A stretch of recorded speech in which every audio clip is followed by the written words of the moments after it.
So the spraying season has been over now for a few weeks, and I know you guys have been waiting for it, but I'm gonna finally make my full review video of this fast pull behind sprayer and then do some comparisons on our experience with a self-propelled John Deere sprayer versus a pull behind fast.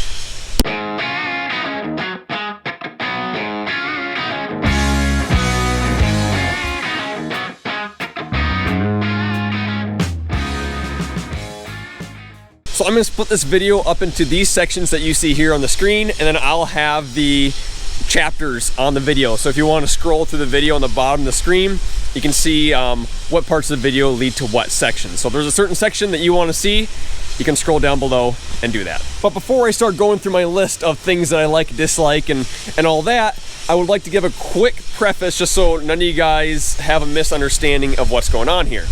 So, last year, my family had a self-propelled R4038 sprayer from John Deere, and it had a conventional boom on it. This year, Fast demoed us this 1-year-old pull-behind sprayer on tracks of a PWM Capstan system on it, with the option of a slightly discounted buyout at the end of the year. So I don't want to mislead anybody. I don't want anyone to think that I'm being paid out or anything. That is what is going on. So the first area of discussion for this video is going to be self-propelled versus pull-behind sprayer, my family's preference. And now there are a lot of reasons why people prefer a self-propel over a pull-behind or vice versa, but I think one of the main reasons that a lot of people might like a self-propelled better than a pull-behind is just the overall creature comforts. And I have to say, I was very impressed by this. Because, well, first of all, the R Series tractors are very comfortable and everything like that. I'm not getting to that, but what I am saying is that the sprayer technology has changed so much in pull-behind sprayers that a lot of the common things that I had heard about people that, you know, had used pull-behind sprayers for a long time, I didn't really experience with this. And the first thing being a rough ride. People have always said the pull-behind sprayers just ride rough. And I think a lot of that's probably attributed to the tractor itself, especially front wheel assist tractors without front suspension. They're just rough riding tractors. Then you put something heavy behind it that's also in wheels, and it's going to be rough riding. And I'm going to say this firsthand myself, and my dad actually agrees to this, and he's been spraying for 30 years with a little bit of everything. This is probably the nicest ride through the field that we have had in the sprayer. Having the tracks on the tractor, first of all, that's a big plus. You know, rough on the road, smooth through the field. And that's just a very true statement, especially with these R Series tractors that do have an airbag suspension up here in the front of the tractor. It just rode extremely nice.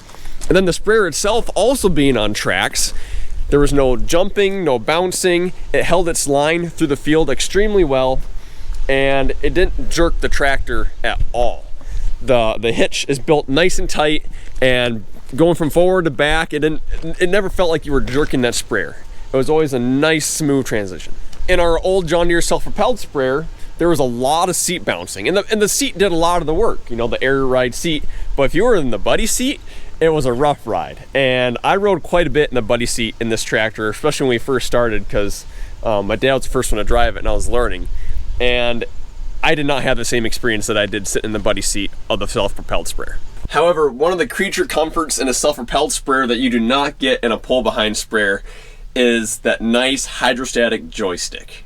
I'm actually in my combine right now, but I just want to show some representation because the sprayer joysticks are basically identical to a combine joystick. The joystick in a self-propelled sprayer is extremely intuitive. Forward, back, and then all the buttons on here allow you to do 95% of your sprayer controls without having to take your other hand off the steering wheel or your eyes off what you're doing. The pull-behind sprayer is a little bit more complicated. So this tractor had a power shift transmission. An IVT probably would have been a little bit nicer for spraying, but the power shift is what we got. But all your sprayer controls are between the monitor, which would be similar in a self-propelled sprayer, but this is your hydraulic box, and then this was my control box. Now, I could have opted for a foot switch rather than this, and next year I will because they're coming out with a new software update.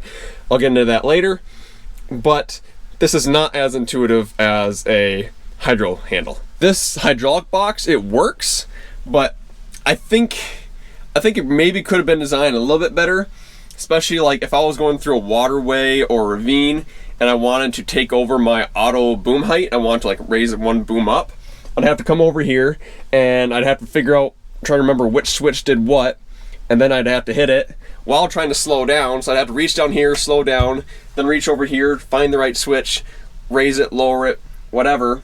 And it all worked, and I got used to it. And it's not an issue, but it's not as intuitive or as easy as a hydro handle. But while I'm in the cab, let's talk about visibility. My take's probably gonna be a little bit controversial because a lot of people say the visibility in the self-propelled sprayer is better. You're up higher, you can see more. And I agree, being up high is super nice in the sprayer. But there's a lot of advantages to what you can see in a pull behind sprayer. The first one being is I can see all my tracks. I can see that track, I can see the edge of that track, and I can see both tracks on the sprayer. So when I'm going through the field and I'm using auto path or auto steer or whatever, I can see firsthand. I can just look down here, I can look back there, and I can see if I'm running anything over. That was super nice. And in the self-propelled sprayers, if your mirrors are clean, you can see your rear tires and stuff, but that's if your mirrors are clean, which usually after 100 acres they weren't. And secondly, you can see a little bit more of the boom in a pull behind sprayer than you can in a self-propelled. Being that the boom is set back a little bit further and the tank is not right behind your rear window, you can actually see, you know, this part of the boom that you could not see in a self-propelled sprayer. And one thing that my dad and I had a little disagreement on is I think that this is actually easier to back up than a self-propelled sprayer, because you can see those tracks and you can see if you're running anything over or not. My dad disagreed with me. He said that he liked backing up a self-propelled sprayer better, and he said same thing, if that mirror that is usually down in this corner is clean, you can see that back tire really well, which, you know, it's not always clean. But the one thing that a self-propelled sprayer on row crop tires has over this is when you're backing up and you do run over something, you're running over less crop if you make a mistake or you're not very good at backing up. Whereas this, those tracks are nice and long.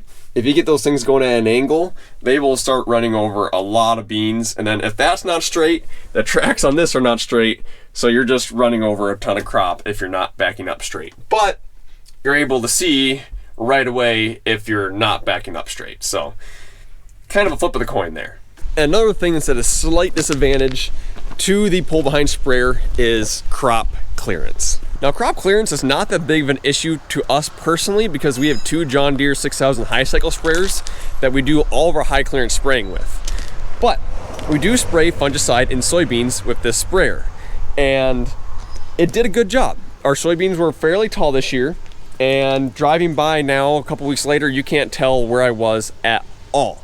But it did do a little bit more crop damage than a self-propelled sprayer would. There's just more places for leaves to catch on. So like, in fact, there's still a leaf right here. So like leaves would hit this, or leaves would catch on this stuff back here, and it would tear a few leaves off of some of the soybean plants. Now, a self-propelled sprayer would have had hardly any, if any, damage at all in those soybeans. But is that marginal difference in some leaves missing gonna make a big yield difference? I don't think so. But what does make a big yield difference is compaction. Self-propelled sprayers, especially if they're on row crop tires, are compacting machines. They weigh a lot and there's not much surface area in those things. And it was very noticeable with our R4038. You would leave 6 to 9 inch ruts through the field, whether it was dry or wet. In the setup that we have, having the tracks on the tracks, the compaction difference was incredible, mind-blowing. After we had been through a field, it was actually really hard to tell where we had been and where we hadn't been. And in fact, when the corn was probably about hip tall, we were going through the field and I was trying to find the sprayer track so that way I could go out and do some compaction tests. And I was in the end rows looking for where I'd turn around, and I couldn't. It took me about 20 minutes to find where I'd turn around with the sprayer. It's that good. And there are options to reduce compaction on a self-propelled sprayer. You can add tracks, but by the time you do that, you're probably paying for this entire sprayer nearly. Or you could add a CTIS or central tire inflation system, which would probably be the most economical and best way to do it. But at the end of the day, you're probably still compacting as much, if not more, and the total price is still going to be way over what this is. So the next thing that's a big advantage for the pull-behind sprayer is tank capacity. 2,400 gallons. Wow, what a world changer. Most of our fields are 40 to 150-ish acres, but we have one field that's 440 acres. And having the 2,400 gallon tank increase our productivity so much. I mean, I actually got kind of bored spraying that 440 acre field because I'm like, I should be filling by now. I mean, you only had to fill, what, 2 times in order to do the entire field? It was incredible. And then if you have multiple fields that have the same chemical traits on them, you can spray, like, depending on the field size obviously, but you can spray like 2 or 3 fields without having to refill. Wow. And I don't remember what the biggest tank size you can get on a self-propelled sprayer is anymore. I want to say it's around 1,600 gallons. But even then, you're 800 gallons short of what this thing can do. But not only do we not have to fill up as often, but in cases like fungicide, we can actually up the water being put on, the gallons per acre, and get a better coverage, make a better fog pattern behind the sprayer without having to worry about filling every 20 minutes. The one disadvantage to the 2,400 gallon tank is that if you want to do a partial fill, the tank is just so big, it's kind of hard to be super accurate if you want to do, like, let's say you want to put 600 gallons in to finish for the year. It's kind of hard to get exact if you're just doing partial fills. And the other thing is that it's really hard to get in and out of. This hole is pretty small on the top, and it's a really long drop down to the bottom. And I've had to get in and out of it a couple times, and I could barely do it. And I consider myself a very fit young man. I'm about 6'1", and I struggled getting in and out of that tank. So that's one disadvantage of that. And the last thing on my pros and cons list that I have, obviously if you guys have any questions or anything else that you think I missed, leave it down in the comments below, because I'd love to have discussions with you guys, answer some questions, and view your takes on some of the things that I'm saying. But the last thing on my list for this sprayer versus a self-propelled sprayer is the maintenance. On the sprayer itself, there is very little maintenance to be done. Obviously you gotta grease it, but all the grease points in the tractor are labeled right there, and they're all very easily labeled or very easily accessible here on the boom and on the steerable hitch. Now, other than that, there's basically zero maintenance on this thing. And even if there was maintenance to do, everything is super easily accessible.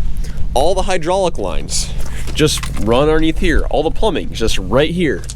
Even on the boom, everything you need access to is right here. There's no access panels. There's no wires or hydraulic hoses running through frames.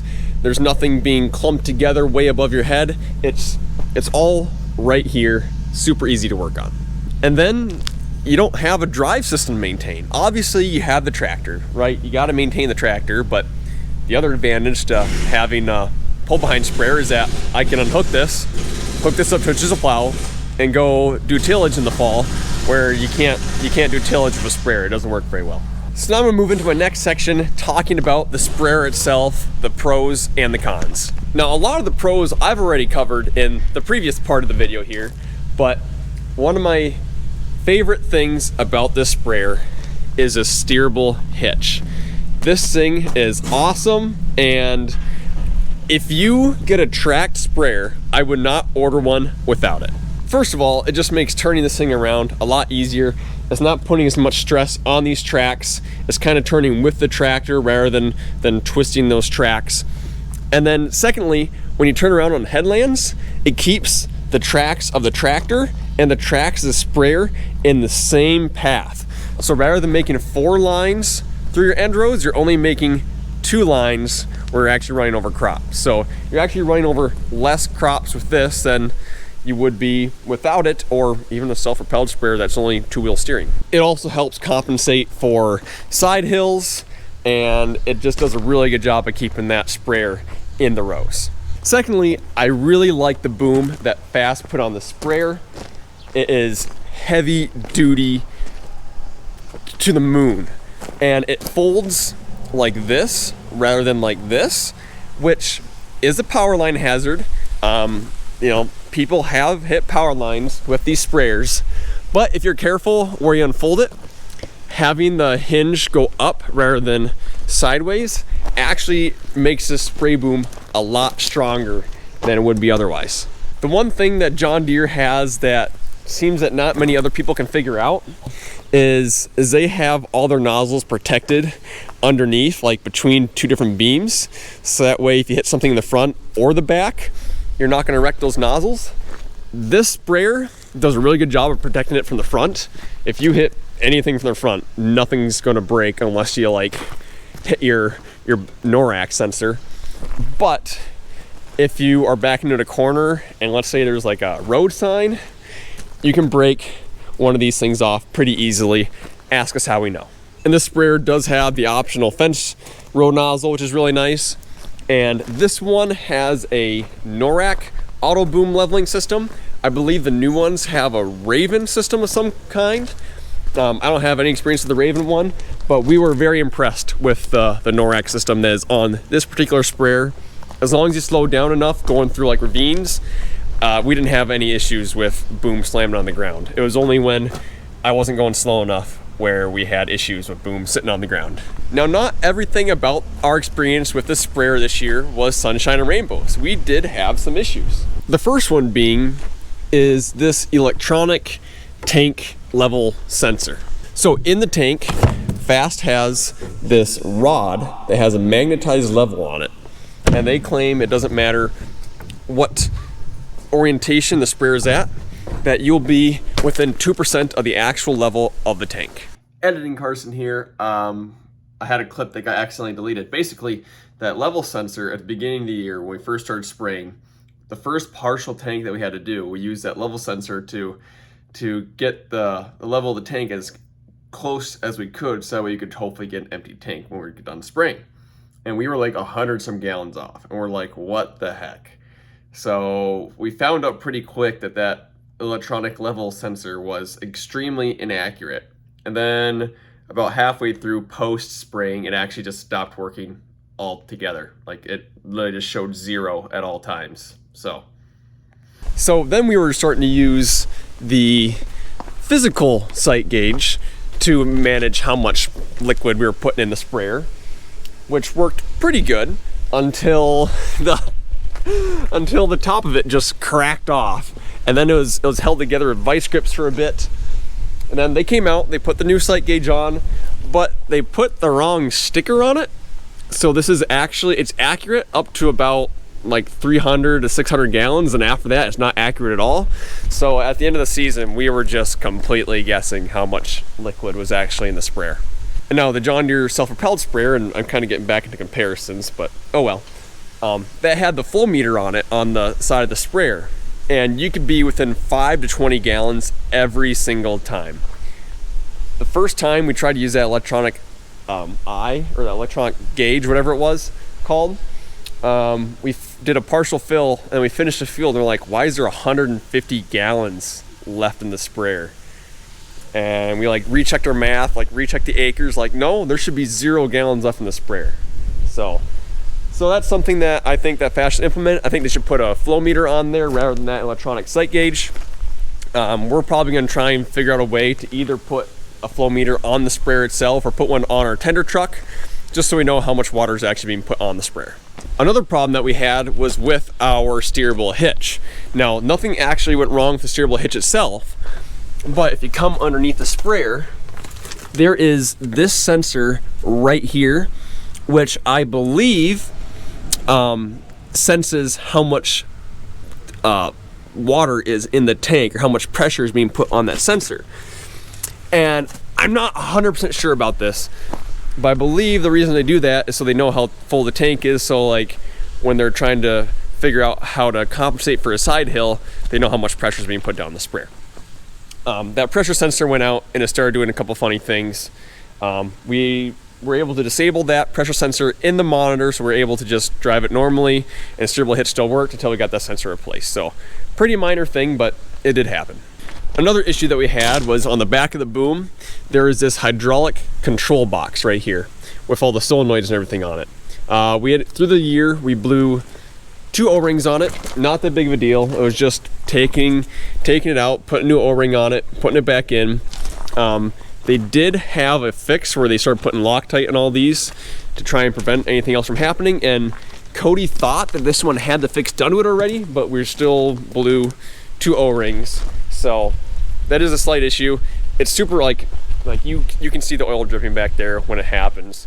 And if you have the O-rings on you, it only takes a couple minutes to replace, but same thing, it happens, so I'm telling you guys about it. And now this next thing that I'm gonna mention, it isn't a problem that we had, but it's just something that I'm not a big fan of. And that is that the sprayer pump does not actually suck from the sump of the tank. As you can see, there's actually this area right here, which is lower than where the pump pulls from. And that has that pressure sensor on it, and then it just has this cap on the bottom.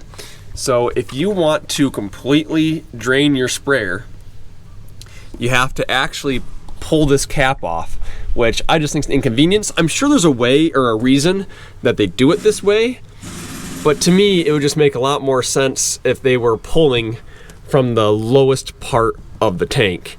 I mean, there's only a few gallons in here, but it's just, there's been a couple times where I'm like, I want to get this tank completely empty before I start rinsing it out.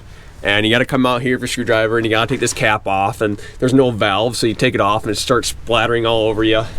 Just, I feel like there could be a better way. Or even if they put something like this on the side of here or something, so that way you could flip a little valve and drain everything completely out. So I've talked about the sprayer, talked about the hitch, talked about the tracks. Let's get to the Capstan PWM system. So I loved the Capstan system. It would be really hard for me to go back to spraying without it. It was just being able to control your pressures over a varying range of speed.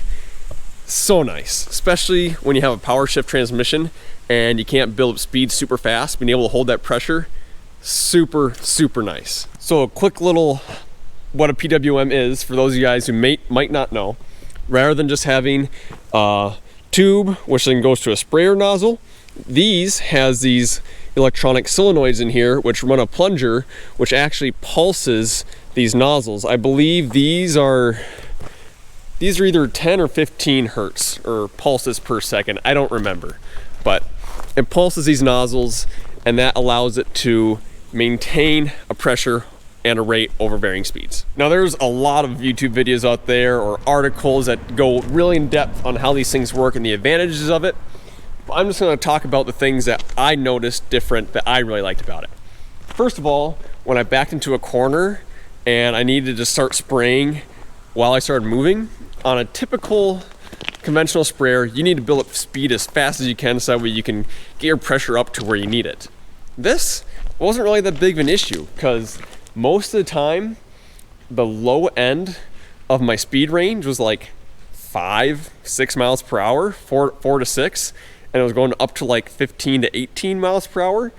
So I could start out in a reasonable gear in a corner, and it would start spraying immediately, holding that pressure and that rate. So then I could take my time building up speed. I didn't have to try and jam through gears as fast as I possibly could.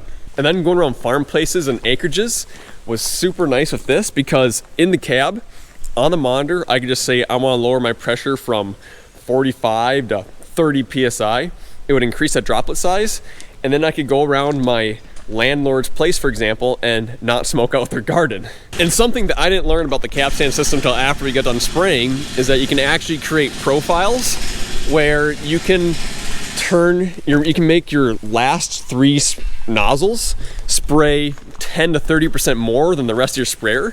Where that would really come in handy is along like fence lines, where there might be an old barbed wire fence and neither side really sprays that fence very much, and that's where weeds grow a lot of the time. Having that profile where those last 3 nozzles can spray a little bit more would be super nice. I wish I would have known about that before like 3 days ago. And then also this boom has the recirculating option, so that when you're not spraying, there's still liquid going through the boom and then back into the tank. And that made clean out so much easier. We didn't have any end caps to worry about. We would drain the sump, put fresh water in it, and then just start recirculating the booms.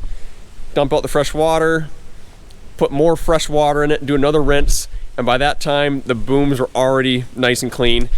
Just spray a little bit of fresh water out of them, good to go. You didn't have to worry about any end caps or anything staying in the booms. Super easy to clean out. And also it just kind of helped agitate those booms. And then let's say that you filled up for the first time or you get into the field, you can hit the recirc on those booms, so that way when you actually start spraying, you have full pressure to the entire boom right away.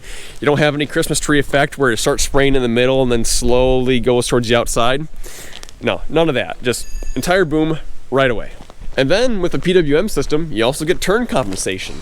So if I'm going around the headlands and I'm following a creek and I'm turning to the left and my boom on the outside is going faster than my boom on the inside, the outside boom will actually start pulsing or actually start spraying more than the inside boom. So that way you get even coverage even going around a corner.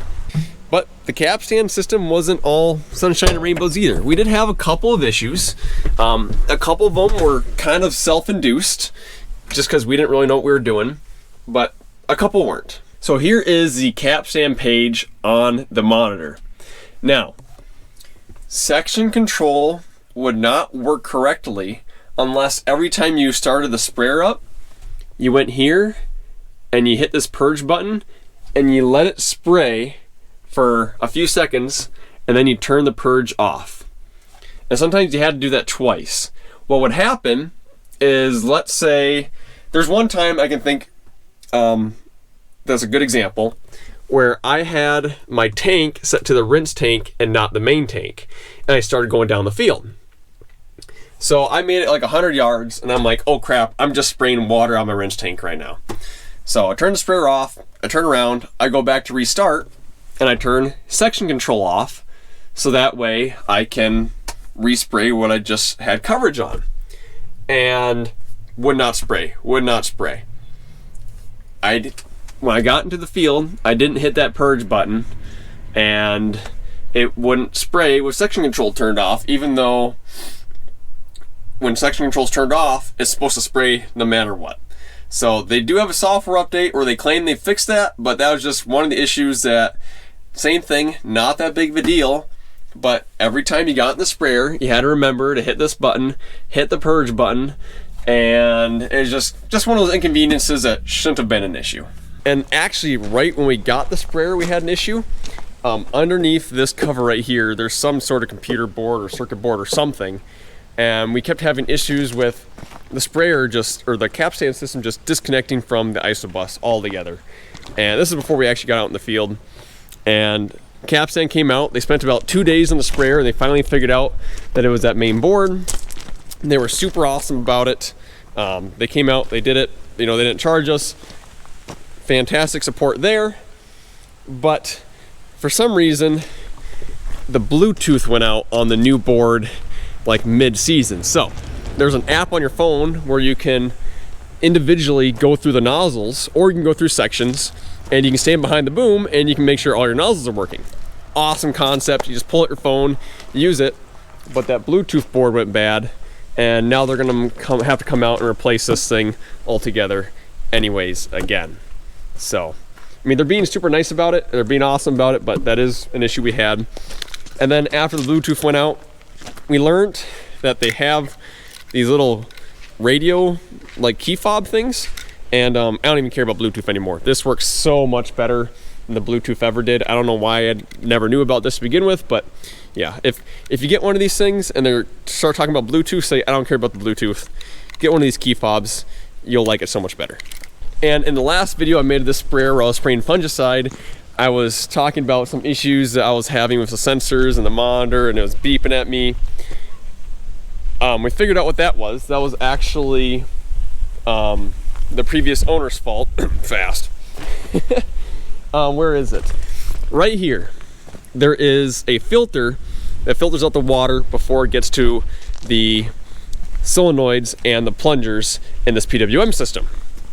Now, this is supposed to be an 80 mesh filter. For some reason, they didn't quite remember why, but they had taken the 80 mesh filter out and they put a 50 mesh filter in there, and they didn't replace it back with the 80 mesh filter.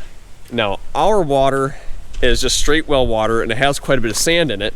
Well, some sand was getting past that 50 mesh filter and was causing some lodging issues in all of our solenoids.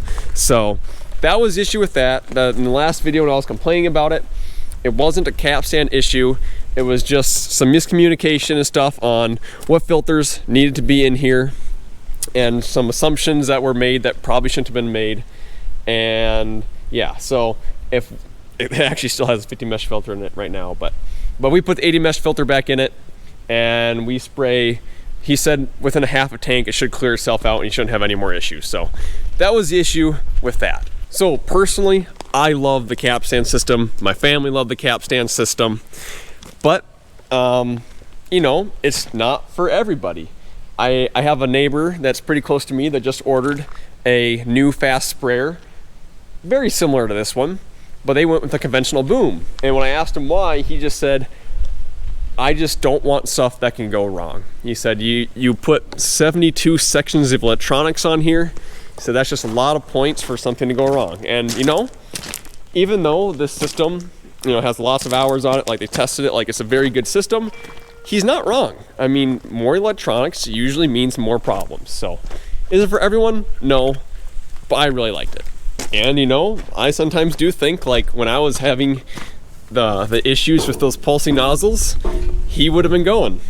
So now, like I said earlier, there is a new update for the capstan system that they're going to be coming out and installing. They kind of redid the layout. They claim they fixed that section control issue, and then they also made this switchboard right here. They made that a feature on the monitor itself, so I can get rid of the switchboard and I can switch to a foot control unit and still turn individual sections off on the monitor, which would be pretty nice, because reaching over and hitting this at the end of every pass, it was okay, but foot switch would be a little bit nicer. So there we go, guys. That is my review and my comparison on the fast sprayer. Now, we did verbally agree to buy the sprayer after using it this year. We were very impressed. We really like it, and we plan on keeping it for quite a long time. It really fits us well. Does it fit everybody? No. Some situations, the self-propelled sprayer just makes a lot of sense. But for our farm and our operation, we really, really like this thing. And if I were to order a brand new one today, I don't think I would order it really any differently than it is. The only thing that I would do is I would save the money on ordering the electronic eye. Oh, hey, it's actually working right now. It hasn't been working for the past few weeks, but I would save the money ordering that and spend that money on putting a flow meter either on your tender truck or on your filling station, or finding somewhere to put it on the sprayer itself. So I want to thank Cody Fast and everyone at Fast Ag Solutions that was associated with getting me the sprayer for the year. We absolutely loved it. Thank you very much. Obviously, you got a new customer from us now. And then thank you to Capstan for coming out and working on the sprayer when I was having issues, and just being very good to work with. Just absolutely incredible experience throughout this. And thank you guys for watching. Obviously, none of this would have been possible without you guys who watch these videos. And if you have any interest at all in a fast sprayer, I'll leave a link down below to the Fast website where you can get a hold of them. Great guys to work with. So if you guys have any questions, or you think I was wrong about something, or you want to bring up something that I didn't mention, leave it down in the comments below. I read them all, and I'll see you guys in the next one.